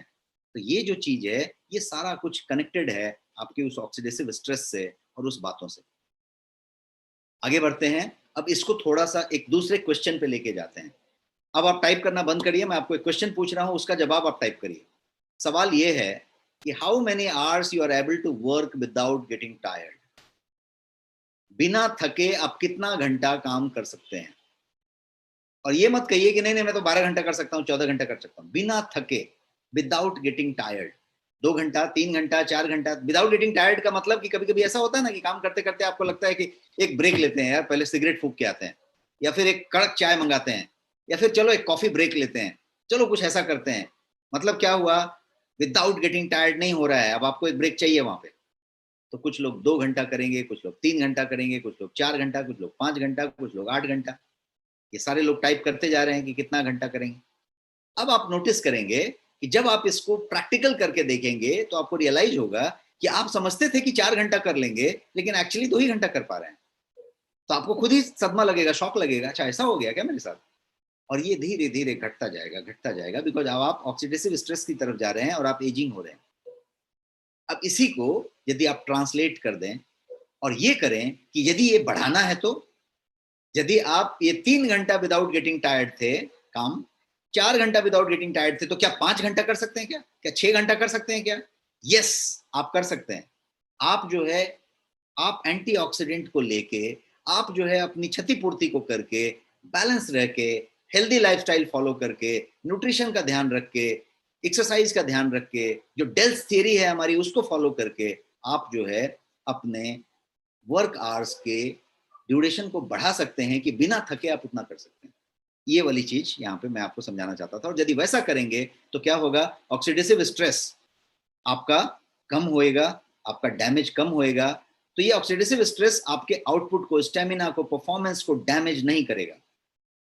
तो आपका रिंकल नहीं आएगा, आपका ब्रेन में फॉगिंग नहीं होएगा, फटीग नहीं होएगा। ब्रेन में फॉगिंग और फटीग होएगा यदि ऑक्सीडेटिव स्ट्रेस बढ़ता जाएगा तो वो नहीं होएगा। जॉइंट पेन नहीं होगा, रिंकल नहीं आएगा, ग्रे हेयर नहीं टर्न होएगा, आई साइट आपका बेहतर रहेगा, हेडेक कम होएगा, सेंसिटिविटी आपका जो है नॉइज से या लोगों के किसी इरिटेशन से कम हो जाएगा। देखिए, एक इरिटेशन और नॉइज का सेंसिटिविटी होता है। आप जब बच्चे होते हैं तो फटाफट फट फट फट फट बहुत आवाज हो रहा है, कोई प्रॉब्लम नहीं है, बहुत अच्छे से उसके साथ चल रहे हैं। एक उम्र हो जाने के बाद, एक एक ऑक्सीडेशन का लेवल हो जाने के बाद, आपको थोड़ा भी कोई नॉइज किया तो आपको इरिटेशन हो जाता है कि अरे थोड़ा कम आवाज करो भाई। कोई थोड़ा भी चिटपुट चिटपुट कर दिया, चिढ़ा दिया, तो आपको इरिटेशन हो जाता है, कम करो भाई। क्यों? क्योंकि आपका सेंसिटिविटी कम होते जा रहा है। आप आपकी बर्दाश्त करने की क्षमता कम होती जा रही है। पहले क्या होता था? बहुत सारा कोई लोग चिढ़ा दिया, कोई इरिटेट कर दिया, कोई प्रॉब्लम नहीं हो रहा था। पहले बहुत सारा कुछ हो गया, नहीं होता था। पहले देखिए, आप खाना 2 बार नहीं खाया, दोपहर का खाना स्किप हो गया, कोई प्रॉब्लम नहीं होता था। अभी यदि थोड़ा डिले हो गया तो सर पकड़ लेता है, हेडेक होने लग जाता है, भारी हो जाता है। ये सारी चीजें वो एक लेवल पे लेके जा रही हैं और वो चीजें कर रही हैं कि आपका एंटीऑक्सीडेंट यदि है पूरा का पूरा मेंटेन, तो आप जो है इस ऑक्सीडेटिव स्ट्रेस को कम कर सकते हैं, लेवल में रख सकते हैं। ये स्ट्रेस होएगा, लेकिन वो रेशियो में होने दीजिए। जब आप 60 के हैं तो 60 का होने दीजिए, 40 के हैं तो 40 का होने दीजिए, 80 के हैं तो 80 का होने दीजिए, और उसको मेंटेन रखिए। तो एंटीऑक्सीडेंट या सुपर एंटीऑक्सीडेंट की बात करें तो जब while you are on the go, तो सुपर एंटीऑक्सीडेंट की जरूरत होगी और डिफरेंट तरीके से होगी। और मैं जो एक्टिव लाइफ का सेशन आज आपके साथ ले रहा हूं, ये एक्टिव लाइफ, ये वही चीज है, ये वही चीज है जो एक्टिव लाइफ है। ये जो है आपको सुपर एंटीऑक्सीडेंट देता है। नॉर्मल तरीके से आपके वाटर में आप जब जब पानी पी रहे हैं तो आपको सुपर एंटीऑक्सीडेंट मिल जा रहा है, ये वो चीज है। ये रहा एक्टिव लाइफ आपका ड्रॉप। ये एक्टिव लाइफ एक ड्रॉप है, 30 ml का ड्रॉप है, दैट्स ऑल। ये आप अपने ऑफिस के बैग में रख दिया, ड्रॉर में रख दिया, टेबल पे रख दिया, अपने घर के डाइनिंग टेबल पे रख दिया, दैट्स ऑल। इसको आप जब पानी पीते हैं उसमें 1-2 बूंद टपका सकते हैं, 4 बूंद टपका सकते हैं, आपके जग में, बॉटल में, कहीं पे डाल सकते हैं। एक्टिव लाइफ जो है पोटेंट बेरीज का और नोनी का कलेक्शन है। 6 आइटम है इसके अंदर, और वो जो है सारे के सारे नेचुरल फॉर्म में रखे गए हैं, बिना केमिकल सिंथेसिस के, सारे के सारे। और उनका जो पूरा का पूरा चीज है वो है आपका नोनी है, ब्लूबेरी है, गूसबेरी जिसको आंवला कहते हैं आप, गोजी बेरी है, वो रेड कलर का जो दिख रहा है वो गोजी बेरी है, अकाई बेरी है और ब्लैक बेरी है। ये सारे के सारे 6 आइटम नेचुरल कंडीशन में आपके साथ इसमें रखे गए हैं। No sugar, no artificial colour, no artificial flavour, pure format में है। उसका एक्सट्रैक्ट है, उसका एसेंशियल ऑयल से निकाला हुआ सामान है, जिसको कि आपने पानी में 2-4 बूंद टपका दिया तो आपके लिए वो सामान हो गया। तो ये किसके लिए है?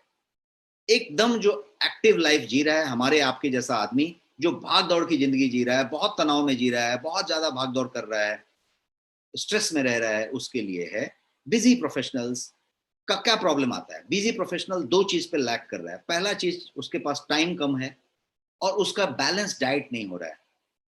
ये दोनों चीज लैक कर रहा है। और तीसरा भी लैक कर रहा है कि वो एक्सरसाइज जो करना चाहिए था, नॉर्मल एक्सरसाइज, वो नहीं कर पा रहा है, बिकॉज वो अफोर्ड नहीं कर सकता। उसके पास बहुत सारा काम पड़ा हुआ है तो वो अफोर्ड नहीं कर सकता। जानकार होगा तो भी अफोर्ड नहीं कर रहा। तो क्या हो रहा है? टाइम कम है, बैलेंस डाइट भी नहीं ले रहा, और सेडेंट्री लाइफ भी जी रहा है, आराम तलबी वाली जिंदगी पे आ गया है। तो ये सारा कुछ ऑक्सीडेटिव स्ट्रेस को बढ़ाने के लिए आ गया। इसके लिए जरूरी है कि आप जो है उसके ऑक्सीडेटिव स्ट्रेस के लिए एंटीऑक्सीडेंट की बात करें, और ये उसकी क्षतिपूर्ति कर रहा है। आप यहाँ पे देख रहे हैं ये सारा का सारा सामान है। 6 पावरफुल बेरीज हैं इसके अंदर, और ये इस तरीके से इसमें पैक्ड है। कोई भी आदमी जो एक्टिव और बहुत एक्टिव लाइफ जीने की बात कर रहा है, तो उसमें सेल लेवल पे यदि बात की जाए तो एक्टिव लाइफ क्या कर रहा है? ये ड्रॉप आपके सेल्यूलर लेवल पे काम कर रहा है, कोशिका लेवल पे, और फ्री रेडिकल्स को बनने से रोक रहा है, स्लो डाउन कर रहा है। तो ये जो क्रॉनिक डिजीज और प्रॉब्लम और एजिंग होने की बात हो रही है, उसमें मतलब कंट्रोल आ रहा है। 3 से 5 ड्रॉप आपने ग्लास में डाल दिया, बॉटल में डाल दिया, कोई डोज फिक्स नहीं है, आपके टेस्ट के हिसाब से आप डाल सकते हैं। 5-7 ड्रॉप काफी है, तो ये कर सकते हैं। ये खासियत इसका क्या है?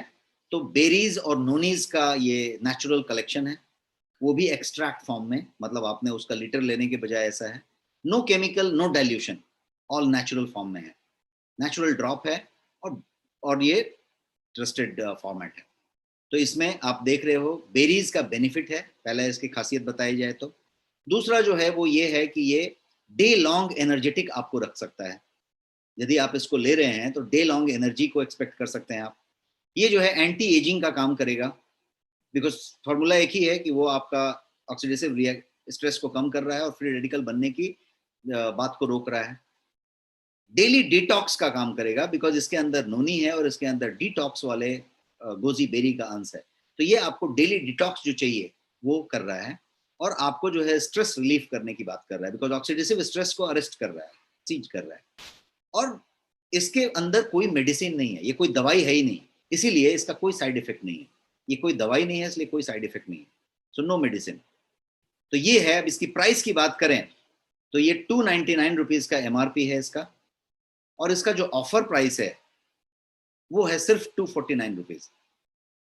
ये पूरा का पूरा चीज 30 ml आपका 299 रुपीज का है, जो शायद आपके लिए 3-4 वीक्स आराम से चलेगा, एक व्यक्ति यदि यूज कर रहा है तो ये जो है 299 रुपीज का है। अब ये किसके लिए है? लास्ट पॉइंट यदि मैं आप बताऊं कि whom इट इज फॉर, ये किसके लिए है? तो सबसे पहले तो ये क्रेजी बिजी लोगों के लिए है, जिसका हेक्टिक शेड्यूल है, स्ट्रेसफुल वर्किंग है, उनके लिए है। कोई स्मोकर है, सिगरेट फूंकने वाला आदमी है, उसके लिए ये बहुत जरूरी चीज है, बहुत बढ़िया चीज है। क्योंकि वो सिगरेट फूंकना धीरे धीरे कम करेगा, लेकिन जो सिगरेट फूंक रहा है, जितना वो फ्री रेडिकल्स पैदा कर रहा है, उसके लिए कहीं पे यदि उसको कंपनसेट करने की जरूरत है तो वो है। कितने लोग इसमें हैं जो सिगरेट पीते हैं? कैन यू टाइप यस यदि आप सिगरेट पीते हैं तो? इतने लोग सिगरेट पीते हैं जो धड़ाधड़ यस टाइप हो रहे हैं यहाँ पे। तो इतने लोग यहाँ पे सिगरेट पी रहे हैं, तो मैं ये कह रहा हूं कि जो सिगरेट पी रहे हैं उनको कॉस्ट की तो लैंग्वेज समझ में आएगी। आप शायद 2 पैकेट 3 पैकेट सिगरेट पीते हैं तो शायद कितने रुपए में पैकेट मिलती है, I am not an smoker तो मुझे मालूम नहीं, लेकिन यदि एक सिगरेट का पैकेट आप ले रहे हैं तो एक इसका भी पैकेट, सिगरेट के साइज की ही पैकेट है ये, आप इसका भी पैकेट ले सकते हैं और कहीं पे थोड़ा बहुत तो कंपनसेट आप कर सकते हैं, उसकी बात हो रही है। एक और सेगमेंट है जिसके लिए बहुत बढ़िया है, और वो सेगमेंट है स्टूडेंट्स। आपके घर में बच्चे होंगे, कॉलेज में पढ़ते होंगे, स्कूल में पढ़ते होंगे, जिस भी जगह पे पढ़ रहे हैं, बच्चे जो है आज सबसे ज्यादा मेहनत कर रहे हैं। बच्चे जो है लॉन्ग आवर स्टडी कर रहे हैं, रात में स्टडी कर रहे हैं लगातार। अभी तो डिजिटल स्टडी कर रहे हैं, बिकॉज स्टडी फ्रॉम होम है, ऑनलाइन स्टडी है, तो वो पढ़ रहे हैं। और उसके बाद स्ट्रेस बहुत ज्यादा है, एग्जाम का स्ट्रेस है, एग्जाम का डेट कब आएगा, होगा कि नहीं होगा, पोस्टपोन्ड हो गया नहीं हो गया, सब तरह का स्ट्रेस है। तो यदि बच्चे हैं और यदि बच्चे पढ़ रहे हैं तो बच्चे का स्ट्रेस बहुत ज्यादा है, एग्जाम का फियर है, एग्जाम का स्ट्रेस है, बहुत तरह का, लॉन्ग ड्यूरेशन आवर्स है, आई स्ट्रेन है, तो बच्चों के लिए बहुत अच्छा है। और अगेन एक और सेगमेंट है जिसके लिए बहुत अच्छा है, यदि आपके पास एजिंग पेरेंट्स हैं, एजिंग पेरेंट्स हैं यदि आपके पास, जिनकी उम्र बढ़ रही है, 60 के ऊपर हैं, 70 के ऊपर हैं, 90 के ऊपर हैं, 80 के ऊपर हैं, तो उनके लिए ये बहुत अच्छा है, क्योंकि वहां पे ऑक्सीडेटिव स्ट्रेस बहुत ज्यादा हो रहा है, क्योंकि 1:4 हो चुका है, 1:3 हो चुका है, मतलब आमदनी अठन्नी हो रही है, खर्चा रुपया हो रहा है कोशिकाओं के निर्माण में और कोशिकाओं के डिस्ट्रक्शन में। जैसे ही 60 साल की उम्र क्रॉस हो गई, वो ऑलरेडी कोशिकाएं बन रही हैं कम और खर्च हो रही हैं ज्यादा, मर रही हैं ज्यादा, तो इसलिए वहां पे भी इसका बहुत ज्यादा योगदान होगा। तो मैंने शायद ये सब चीजें बताई इस तरीके से, ये जो है आपका रिसर्च बेस्ड प्रोडक्ट है, उस तरीके से डेवलप करके बनाया गया है, और ये जो है इन तरीके के सर्टिफिकेट से लैस है। आपके डब्बे पे ये सारा सर्टिफिकेट मिलेगा, जिसमें FSSAI HACCP भी है, कोशर भी है, हलाल भी है, और WHO GMP भी है। ये आपका नेक्स्ट शॉपी पे अवेलेबल है, आप बटन दबा के इसको ऑर्डर कर सकते हैं और घर पे आप इसकी डिलीवरी ले सकते हैं। तो ये नेक्स्ट शॉपी पे है। बाकी जो बाकी लोगोज आप देख रहे हैं, अमेजॉन, फ्लिपकार्ट, बिग बास्केट, बाकी जगहों पे भी ये अवेलेबल है और ये वहां का बेस्ट सेलर है। बट आपके पास इसकी प्राइस डिफरेंट है, और इसीलिए मैंने बताया कि 299 का है, आपके पास ये 249 में है, और उसके ऊपर भी आपको BV मिलता है, और उसके ऊपर भी आपको सारे बेनिफिट्स मिलते हैं। तो ये हुआ आपके नेक्स्ट शॉपी पे अवेलेबल है। अब मैं आपको एक गुड न्यूज देना चाहता हूं बिफोर मैं क्वेश्चन पे आऊं। आपका गुड न्यूज के लिए मैंने परसों आपसे बात की थी, जब शुक्रवार का मैंने सेशन लिया था, तो मैंने आपसे बात किया था और एक चीज बताई थी आपको, फूड इंटॉलरेंस टेस्ट की बात की थी, कि ब्लड टेस्ट है जिसमें आपका ब्लड का एक सैंपल लेंगे और फूड इंटॉलरेंस आपका किन किन चीजों से है, आपको किन किन फूड से एलर्जी है, कौन कौन सी फूड को आपका शरीर दुश्मन मान चुका है, उसको जो है हमने बताया था, और उसके एक टेस्ट के बारे में बात की थी। और मैंने आपसे कहा था कि मैं CMD सर से बात करूंगा और उनको रिक्वेस्ट करूंगा कि वो कहीं पे आपका फुल वॉलेट यूटिलाइजेशन हो सकता है क्या। और गुड न्यूज मैं आपको आज लेके आया हूं, और गुड न्यूज ये दे रहा हूं कि यस, आप इस्तेमाल कर सकते हैं, पूरा का पूरा वॉलेट का पॉइंट आप इस्तेमाल कर सकते हैं, फुल वॉलेट पॉइंट यूटिलाइजेशन। तो ये जो है फूड इंटॉलरेंस टेस्ट है, जिसमें आप जो है एक सिंपल सा ब्लड देके पूरा के पूरे पैरामीटर्स को टेस्ट कर सकते हैं। और यदि ये WHO का एक आंकड़ा आपको दिखा रहा हूं, WHO कहता है कि करीब दुनिया में 45% पॉपुलेशन ऐसा है जिसको फूड इंटॉलरेंस है किसी न किसी फूड से, और उसके बाद भी वो फूड खा रहा है, और वो खाने की वजह से उसको तरह तरह के प्रॉब्लम हो रहे हैं, थायराइड ट्रिगर हो रहा है, कुछ और ट्रिगर हो रहा है, ओबेसिटी हो रही है, डायबिटीज हो रही है, कुछ और हो रहा है, कुछ और हो रहा है, क्योंकि वो फूड को शरीर ने दुश्मन मान लिया है। क्यों मानता है, ये प्रोसेस मैंने आपको डिटेल में फ्राइडे को समझाया था। तो हाउ टू फाइंड आउट कि ये जो खाना हम खा रहे हैं, ये जो है हमारा शरीर बर्दाश्त कर सकता है कि नहीं, शरीर के लिए ये फ्रेंडली है कि नहीं, तो इसको चेक करेंगे फूड इंटॉलरेंस टेस्ट से। ये टेस्ट ऐसा है कि इसके अंदर 217 पैरामीटर है, 217 पैरामीटर्स आपका टेस्ट हो जाएगा एक ब्लड के सैंपल से, और इस तरीके का रिपोर्ट आएगा। मैं आपके सामने रिपोर्ट का सैंपल दिखा रहा हूं, जहां पे ग्रीन वाला बता रहा है कि आप सुरक्षित हैं, ये सब खा सकते हैं आप, पीला वाला बता रहा है कि अवॉइड करें, इसको ना लें, थोड़ा दूर रहें, और लाल वाला कह रहा है कि बिल्कुल ना लें, इसका पूरा का पूरा आपका बॉडी को सिग्नल मिल चुका है, ये वाले को बॉडी दुश्मन मान चुका है, बॉडी का इम्यून सिस्टम इसको दुश्मन मान चुका है, ये जब आप लेंगे तो सारा चीज ट्रिगर हो जाएगा और आपको प्रॉब्लम होगा। तो ये चीज है, ये सैंपल रिपोर्ट भी आपको मैंने बता दिया। और यदि आपने समय रहते इसको टेस्ट नहीं किया, और यदि आप फूड इंटॉलरेंस को नहीं समझ पाए हैं और कुछ चीजें हैं जो आपको फूड इंटॉलरेंस कर रही हैं, तो सबसे पहले वो आपको एजिंग फास्ट कराएगा। आप जितने उम्र में जितना उम्र होना चाहिए उससे बहुत पहले उतना उम्र कर लेंगे। और इन सब चीजों की बात करेंगे, जैसे माइग्रेन हो सकता है ट्रिगर, स्किन के डिसऑर्डर्स हो सकते हैं, आपको जो है रिमोटॉइड अर्थराइटिस हो सकता है, आपको जो है बॉवल सिंड्रोम इरिटेबल हो सकती है जिसको आईबीएस कहते हैं, आपका ये सारे सारे जितने भी आप इश्यूज देख रहे हैं ये चीजें हो सकती हैं। तो इसको यदि समझेंगे कॉस्ट के मामले में तो ये है 8,500 रुपीज इसका प्राइस है। ये पूरे के पूरे टेस्ट का 217 पैरामीटर का टेस्ट है, डोर स्टेप सर्विस है, फ्री डोर स्टेप सर्विस है, और ये फुल रिवार्ड पॉइंट यूसेज आप कर सकते हैं। आप 1500 पॉइंट अपना रिवार्ड का पूरा इसमें इस्तेमाल कर सकते हैं। तो ये रहा आज का सेशन, और अब मैं अवेलेबल हूँ आपके क्वेश्चन आंसर के लिए। आपके पास 2-4 क्वेश्चन होंगे, वो मैं आंसर कर सकता हूँ अभी। Yes please. Thank you so much sir, आपने लोगों को एक्टिव रखने की फुल जुगाड़ दे दिया।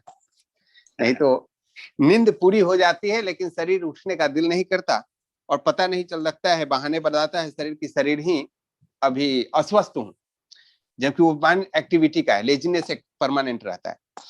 सर, अपने क्वेश्चन आंसर के पहले लोगों को एक सूचना मैं भी देना चाहता हूँ। एनआईसी की तरफ से अपना ट्रेनिंग प्रोग्राम, जो next growth accelerator training programme है, मंडे से शुरू हुआ 2 वीक के लिए, वह कल से प्रारंभ होने वाला है। उसका टिकट अवेलेबल है, कल 12 बजे के पहले क्लोज कर दिया जाएगा। तो जितने लोगों को उसमें एंट्री लेनी है वो उसका टिकट बुक कर सकते हैं, अवेलेबल है वो प्रोग्राम के लिए। जिन किसी को कोई प्रश्न पूछना हो आप चैट बॉक्स में लिख सकते हैं, और हम सर से आग्रह करेंगे कि उन प्रश्नों का जवाब अकॉर्डिंगली देंगे। तो sir, shall we start? Yes sir, start. कोई ये पूछ रहे हैं यहाँ पे कि कितना डोज लेना है, बीके पात्रा जी। तो डोज का जो चीज है वो कोई डोज नहीं है, क्योंकि ये कोई दवा नहीं है। आई सेड नो मेडिसिन, तो सप्लीमेंट है। तो अपने टेस्ट के हिसाब से आप 2 बूंद, 4 बूंद, 5 बूंद, 8 बूंद जितना लेना चाहते हैं, 2-4 बूंद काफी है। और आप यदि पानी का बोतल और जग इस्तेमाल कर रहे हैं तो 10 बूंद टपका लीजिए तो काफी है। तो उस तरीके से ले सकते हैं। एक आपका जो डिब्बी है वो आपके 3 वीक्स 4 वीक्स आराम से चलेगा। Yes please. जी सर, कोई ऐसा प्रोडक्ट सजेस्ट कीजिए जिसमें विटामिन डी, B12, कैल्शियम और मैग्नीशियम। न्यूट्रीम्यूनो उसी के लिए है ना, जिसमें आरडीए है। आपका सारा का सारा कुछ है न्यूट्रीम्यूनो में, और सब भी आरडीए के हिसाब से है। मतलब जो रिकमेंडेड डेली अलाउंस जो होता है, जितना कि शरीर को चाहिए, न्यूट्रीम्यूनो का 2 चम्मच यदि आप लेते हैं तो आप सब कुछ पूरा लेते हैं, पूरा। यस। राजेश जी पूछते हैं कि वेट गेन के लिए हमें क्या लेना चाहिए? वेट गेन के लिए आपको संतुलित आहार लेना चाहिए, और ये सुनिश्चित करना चाहिए कि आप जो है पाचन तंत्र जो आपका है वो प्रॉपर चल रहा है। वेट गेन के लिए कुछ एक्स्ट्रा लेने की जरूरत नहीं है। कुछ कैलोरी आप एक्स्ट्रा ले सकते हैं, बट ये सारा कुछ शुरू करने के पहले सबसे पहले अपना बीएमआई चेक कीजिए कि आपका बॉडी मास इंडेक्स क्या है, पहला। दूसरा, आप चेक कीजिए कि आपका बीएमआर क्या है, बसल मेटाबॉलिक रेट कहते हैं। बहुत सारे जिम में आजकल बीएमआर चेक होता है। हमारे यहाँ पे नेक्स्ट एंटरप्रेन्योर में जो लोग वेलनेस एडवाइजर हैं, उनके बैग में मशीन होती है, वो चेक करके आपको बता सकते हैं। तो आप चेक कर लें कि आपका बीएमआर क्या है। बीएमआर आपको ये बताएगा कि आपको कितने कैलोरी की जरूरत है दिन में, कितना कैलोरी से ज्यादा आपको नहीं लेना चाहिए। तो आपका बीएमआर खुद ही बता देगा कि आपको कैलोरी की जरूरत थी 3000, आप एक्चुअली ले रहे हो 1500, तो वहीं पे शॉर्टफॉल है। मतलब वही अभी मैंने जो कहानी बताई, आमदनी अठन्नी खर्चा रुपया, उसको आप कैलोरी पे ट्रांसलेट कर लें। कैलोरी जितना आपकी शरीर अर्न करे उतनी बर्न होनी चाहिए। अर्न बर्न का रेशियो मेंटेन होना चाहिए। यदि अर्निंग ज्यादा होगा, खाएंगे ज्यादा और एक्सरसाइज कम करेंगे, चलेंगे फिरेंगे कम, तो डिपॉजिट होएगा, फिक्स डिपॉजिट होएगा। फिक्स डिपॉजिट यहाँ तोंद में आएगा, साइड में आएगा, सब फिक्स डिपॉजिट आ जाएगा। यदि आपका फिक्स डिपॉजिट नहीं आ रहा है, आमदनी कम हो रही है, कड़की पड़ी हुई है, तो अंडरवेट है। तो अंडरवेट के लिए आपको तय करना पड़ेगा कि जो कैलोरी की मानक है, जो मात्रा है, उसको लेने की जरूरत है। और यदि आपने ये तय किया कि कैलोरी आप सही सलामत ले रहे हैं, फिर भी आप एकदम लीन एंड थिन है, फिर भी वजन नहीं आ रही है, तब तय करना पड़ेगा कि कारण क्या है। कोई बीमारी है, कोई हिडन तकलीफ है, कोई बात है, कोई अरुचि है, कोई डाइजेशन में प्रॉब्लम है, कोई आंत में तकलीफ है, कोई टॉक्सिक जमा पड़ा है, पंचकर्मा करने की जरूरत है, डिटॉक्स करने की जरूरत है, क्या करने की जरूरत है। हमारे पास एक स्लिम एंड डिटॉक्स नाम का प्रोडक्ट है। आपको ताजुब होगा ये जान के कि स्लिम एंड डिटॉक्स लेने से बहुत लोग अपना वजन गेन भी कर पाते हैं। क्यों? क्योंकि वो डिटॉक्स करता है आपको, वो आपकी भूख को बढ़ा देता है, वो आपको फ्रेश करता है, एनर्जेटिक करता है। और जब वो करता है तो आपका वजन बढ़ता है, क्योंकि वो घटाने वाला कोई उसमें प्रोसेस नहीं है, वो सिर्फ क्लींजिंग का प्रोसेस है।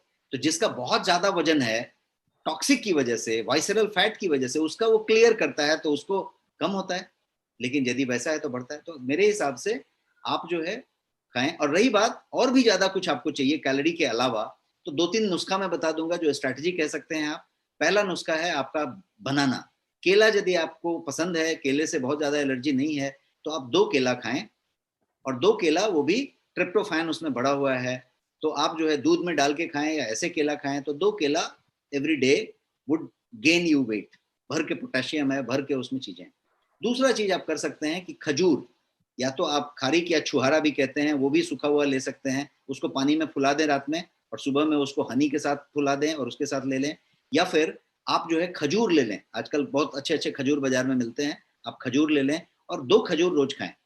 तो ये खजूर और केला आपको गेन के लिए बहुत अच्छा चीज हो सकता है। यस प्लीज, दूसरा क्वेश्चन। थायराइड के लिए अपने पास कौन सा प्रोडक्ट है? न्यूट्रीब्यूनो, मैंने पिछली बार भी बताया था, न्यूट्रीब्यूनो का थायराइड पे सीधा सीधा असर आपको देखने को मिलेगा। स्नेहा मैडम का कहना है कि उनको कोई परेशानी नहीं है। मीनाक्षी शर्मा जी का क्वेश्चन है, सर मुझे कोई हेल्थ इशू नहीं है, हमें कौन सा प्रोडक्ट लेना चाहिए? आपको न्यूट्रीम्यूनो लेना चाहिए, और आपका जो एज है उसके हिसाब से, यदि आप वुमेन हैं तो आप न्यूट्रीफेम भी ले सकते हैं, और कोई एंटीऑक्सीडेंट लेना चाहें तो बहुत अच्छी बात है। और हमारी जितने भी ड्रॉप्स हैं, यदि आप बात करें तो हमारे पास अल्कलाइजर ड्रॉप है, अभी जो हमने बताया वो एक्टिव लाइफ ड्रॉप है, हमारे पास क्यूरक्यूमाइन ड्रॉप है। तो ये ड्रॉप सब सारे स्वस्थ लोगों के लिए है, ताकि कभी बीमार ना पड़े। देखिए 2 बातें हैं, एक तो हम बीमार हैं, हमको कोई तकलीफ है तो हम उसके केयर की उसकी बातें कर रहे हैं, लेकिन एक ये बताइए कि जो अभी मैडम की जो केस है उसमें क्या है कि वो एकदम स्वस्थ हैं। अब देखिए इससे बढ़िया खुशी की कोई बात नहीं हो सकती, लेकिन इस खुशी को रेस्ट ऑफ योर लाइफ यदि मेंटेन किया जाए कि आप हमेशा स्वस्थ रहें, तो कितना बढ़िया होगा।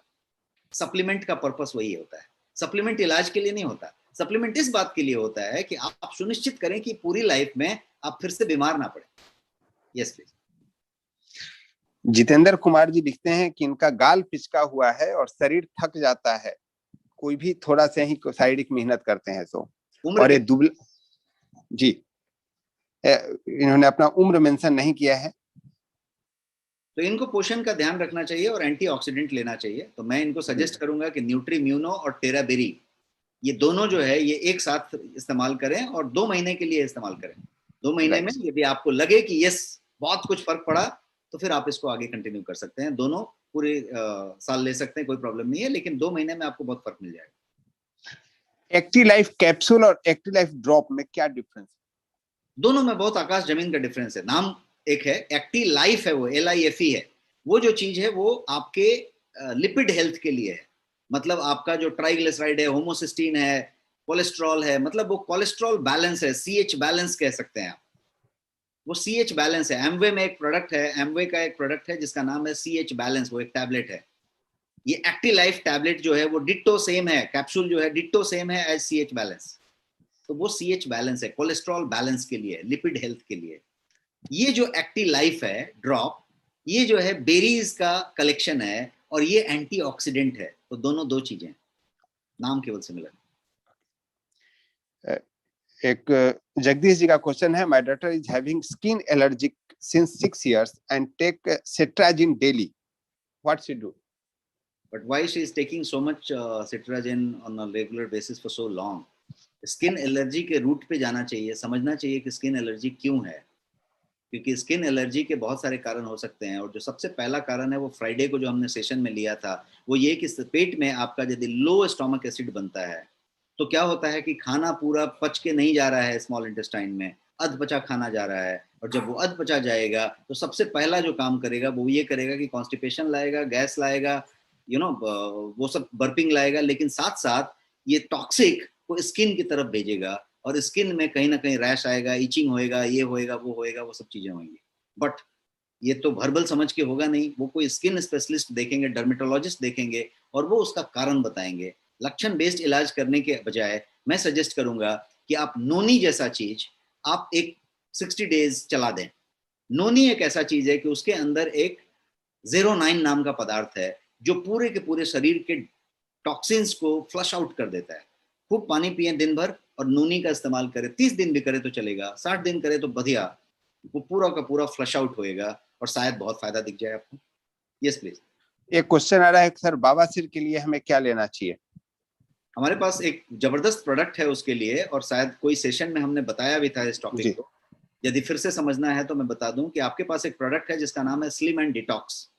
वो उसके इलाज के लिए नहीं है, लेकिन इलाज हो जाएगा ऐसा आप समझ के चलें। और आप जो है उसको 2 फाइल पहले ही मंगा लें, और 2 फाइल मंगा के लगातार इस्तेमाल कर लें, और शायद तीसरे फाइल के समय तक आपका ये प्रॉब्लम सॉल्व हो चुका होगा, ऐसा ही मैं बोलूंगा। कोई ऑपरेशन थिएटर में जाने की तैयारी कर चुका है बवासीर के लिए, पाइल्स के लिए, उसको भी आप ये सजेस्ट करें और ऑपरेशन को थोड़े दिन के लिए रुका दें, तो शायद दोबारा ऑपरेशन करने की जरूरत नहीं पड़ेगी। वो लेवल पे ये सामान है, और ये सामान का 10 में से 10 का रिजल्ट आएगा, ऐसा सामान है। तो यू कैन इस्तेमाल कर सकते हैं। बट ये तो बवासीर जिसका है उन्होंने बोला, लेकिन क्या आपको मालूम है कि एक 1/3 पॉपुलेशन आज की हमारे जैसे आपके जैसे लोगों की है जो प्री पाइल्स मोड में है। प्री पाइल्स का मतलब हुआ, ये कोई बीमारी नहीं है, ये मेरा बताया हुआ टर्म है। प्री पाइल का मतलब हुआ कि उसको बवासीर आने वाले 5 साल 10 साल में, 3 साल 5 साल में जरूर होना है, उस तैयारी में है वो। क्यों? क्योंकि वो बैठ रहा है लगातार, वो काम कर रहा है, लगातार बैठ रहा है, 2 घंटे से ज्यादा बैठ रहा है, 5 घंटे से ज्यादा बैठ रहा है, और वो जो है प्रोसेस्ड फूड खा रहा है। उसके फूड में चोकर नहीं है, उसके फूड में जो है कोई तरीके का फाइबर नहीं है, फाइबर की मात्रा कम है, सब कुछ प्रोसेस्ड है। आयल भी प्रोसेस्ड है, रिफाइंड आयल है, मैदा है, सब कुछ प्रोसेस्ड है। चावल भी पूरा प्रोसेस्ड चावल है, दाल भी छिलका निकला हुआ दाल है, सब कुछ प्रोसेस्ड है। तो वो प्रोसेस्ड आदमी जब खा रहा है, सेडेंटरी लाइफस्टाइल जी रहा है, बड़े देर तक बैठ रहा है, तनाव में रह रहा है, ऊपर से बाकी भी चीजें कर रहा है, तो ये जो है सीधा पाइल्स की तरफ बढ़ रहा है। तो पाइल्स के साथ साथ प्री पाइल्स भी है। सप्लीमेंट का काम क्या होता है? इलाज नहीं होता, इलाज के अलावा केयर होता है, प्रिवेंशन होता है। तो यदि आप अंदाजा लगाएं कि यदि आप स्लिम एंड डिटॉक्स की बात कर रहे हैं, तो आपको गलती से पाइल्स होने की तरफ नहीं बढ़ेगा, इस बात की बात भी हो सकती है। Thank you. और कोई सवाल? जी सर, एक है बीएल साहू जी का सवाल है कि मैं 16 साल से कोलाइटिस अर्थात संग्रहणी से पीड़ित हूँ, मुझे दूध, घी और बड़ी चीज से एलर्जी है, इसके लिए हमें क्या उपचार करना चाहिए? साहू साहब, आपको सबसे पहले मैंने आज जो टेस्ट बताया, जिसपे अभी फुल वॉलेट पॉइंट यूटिलाइजेशन भी मिल गया है, उसको आप करा लें। आप पहले पूरे फूड को चेक कर लें। आपकी एसिडिटी होने से बहुत सारे फूड ऐसे होंगे जिसको शरीर ऑलरेडी दुश्मन मान चुका है, डिक्लेयर कर चुका है। आप कुछ भी कर लें, जैसे ही वो शरीर में प्रवेश करेगा, शरीर का एंटीबॉडी एक्टिवेट हो जाएगा और शरीर उसका मॉलिक्यूलर मिमिक्री करेगा, और मॉलिक्यूलर मिमिक्री करेगा तो उसको कभी पचने नहीं देगा, उसको जो है हमेशा टॉक्सिन की तरह ट्रीट करेगा, और सारे वायरस को, क्या बोलते हैं, टी सेल्स को एक्टिवेट कर डालेगा उससे लड़ने के लिए। जब एक्टिवेट होएगा तो क्या होएगा? आपका थायराइड बिगड़ेगा, धीरे से आपका बाल झड़ना शुरू होगा, धीरे से कोई और शुरू होगा, कॉन्स्टिपेशन तो पहले रहेगा, वो ऐसे रहेगा, एसिडिटी रहेगी, बर्पिंग रहेगी। तो आप धीरे धीरे धीरे धीरे विशियस सर्कल में घुसते चले जाएंगे और उतनी प्रॉब्लम होती जाएगी। तो ये जो कोलाइटिस है या किसी तरह की बात आप यदि करें, तो ये जो है आंत में बैड बैक्टीरिया ज्यादा हो रहा है, गुड बैक्टीरिया कम हो रहा है। उसमें बिलियंस ऑफ बैक्टीरियाज हैं, मैंने जैसा कल बताया, बिलियंस बैक्टीरिया हैं, गुड भी हैं, बैड भी हैं। आप खाना खाने के बाद एक छोटा सा कटोरी में दही खा लें, तो आपने क्या किया? बहुत सारा बैक्टीरिया अंदर लिया, और वो सारे गुड बैक्टीरिया लिए। आप यदि कोई याकुल्ट टाइप का कोई चीज पीते हैं, प्रोबायोटिक, तो क्या कर रहे हैं? आपने उतने बिलियन बैक्टीरिया अंदर लिए, सारे गुड बैक्टीरिया। पेट पूरा बैक्टीरिया का गेम है, गुड बैक्टीरिया ही उसको पचाने वाला है। अब आपका बैड बैक्टीरिया ज्यादा हो गया, गुड को मार के उसने गिरा दिया, और बैड बैक्टीरिया का साम्राज्य हो गया उधर, तो आपको तकलीफ होगा। तो this is what it is. Yes please. जी। एक क्वेश्चन है कि मेरे दांत में बहुत ज्यादा घिसाव हो रहा है, मुझे इसके लिए क्या करना चाहिए? क्या हो रहा है? दांत में घिसाव हो रहा है? हाँ जी, दांत उनका घिस रहा है। ये तो कोई दांत का घिसाव तो आप कैसे दांत इस्तेमाल करते हैं उससे होगा। बाकी कोई और घिसाव है तो कैल्शियम की कमी से होगा, तो आपके न्यूट्रिएंट की बात करनी पड़ेगी। आप नेक्स्ट स्कैन जब टेस्ट करते हैं तो आपके सारे विटामिन और सारे कैल्शियम सब कुछ का रीडिंग आ जाता है कि आपका क्या रीडिंग है। तो आप वहां पे पता लगा सकते हैं कि आपकी कोई चीज कम हुई है तो। और यदि इंश्योर करना है तो आप जो है स्पिरुलिना ले सकते हैं, आप जो है मोरिंगा ले सकते हैं, या न्यूट्रीम्यूनो ले सकते हैं, जो आपके उन तत्वों को सुनिश्चित करेगा कि सब सही मात्रा में है। जी, एक लास्ट क्वेश्चन लेते हैं। इनका कहना यह है कि अभी कोरोना से जो लोग पीड़ित होकर के आए हैं, उनको फास्ट रिकवरी के लिए क्या करना चाहिए? न्यूट्रीम्यूनो हम तो हर बार यही बता रहे हैं और काफी लोग ले भी रहे हैं। हमने अभी नोटिस किया है कि कोविड से रिकवर हुए लोग, पोस्ट कोविड का सबसे बड़ा सप्लीमेंट यदि हो सकता है तो न्यूट्रीम्यूनो है। और आप उसको 2 महीना किसी तरीके से ले लें। यदि कोई आपके रिलेटिव फ्रेंड्स में कोई कोविड से पॉजिटिव से रिकवर हुआ है तो अपनी तरफ से आप उसको गिफ्ट कर दें। अब आपके पास साइट में लिंक है जिसको कि आप फॉरवर्ड कर सकते हैं आपके व्हाट्सएप से। goyoung.nextmoney.in पे आपका लिंक है, आपको मालूम है, उसको आप किसी को भी फॉरवर्ड कर सकते हैं और वो जब खरीदेगा तो फायदा आपको होगा और वो कभी भी ले सकता है। तो आप किसी को रिकमेंड कर सकते हैं, किसी को गिफ्ट कर सकते हैं, किसी को सजेस्ट कर सकते हैं और यकीन मानिए कि उसके लिए इससे बढ़िया गिफ्ट कुछ नहीं होगा, क्योंकि 2 महीना उसको एकदम बैलेंस न्यूट्रिशन पे लाने की जरूरत है ताकि उसको इम्यूनिटी उस लेवल पे रहे। इसमें 48 जो है वाइटल न्यूट्रिएंट हैं आपके न्यूट्रीम्यूनो में, जो कंट्री में ऐसा प्रोडक्ट नहीं है, पूरे देश में ऐसा कोई प्रोडक्ट नहीं है जिसमें इतने वाइटल न्यूट्रिएंट हैं। और इसमें 17 इम्यूनिटी बूस्टर्स हैं। तो ये, और ये शुगर फ्री है और ये सबके लिए, तो ये बहुत बढ़िया चीज है जो आप किसी को भी रिकमेंड कर सकते हैं। Yes please.